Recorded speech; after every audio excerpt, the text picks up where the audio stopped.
Here we have a log wall, and this was a log cabin that had fallen down in Indian Lake on the Sabile Road, and John called the lady and persuaded her to let him take the logs and stuff. And a couple of summers ago, she came in here, she was over 90, and just wanted to touch the wall. She was so excited to see this cabin that she had grown up in.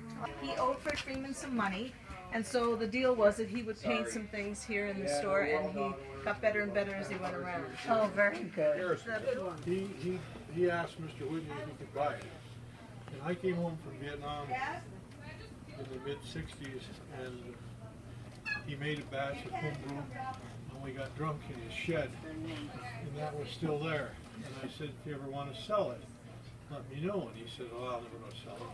He died 10 years later, and his widow came down and said, you're still interested? And I said, yeah. And I bought it. They built 6 of them, and it's a patented and registered pattern, and this is the only one in existence that's not in the museum. And who built it?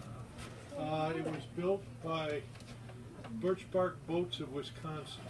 I have the paper now someplace. Haskell? Haskell, yes. These came from out the old hardware section of the store. And he was a bartender and tavern owner in town, and he was quite a talented carver. And he took the original pictures and then carved the horses, and when he died, I bought the collection.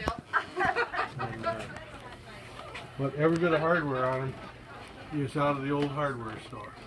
The rest is all hand carved.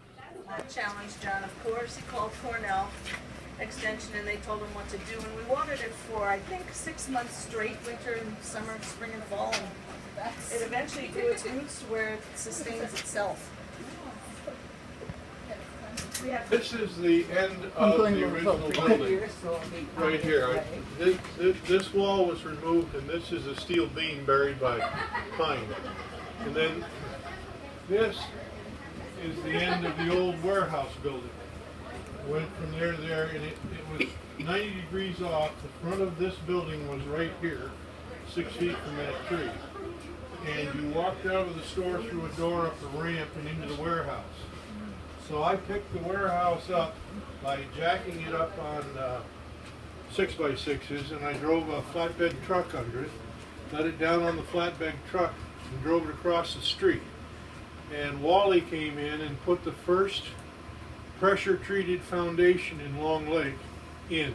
Instead of being built out of cement or block, we went down below the required depth for the building code, put in stone, laid a 2x12 pressure treated, and then built a 2x8 pressure treated frame. And the big deal was that that'll never work because it's going to shift. Well, it's now in its 32nd or 33rd year.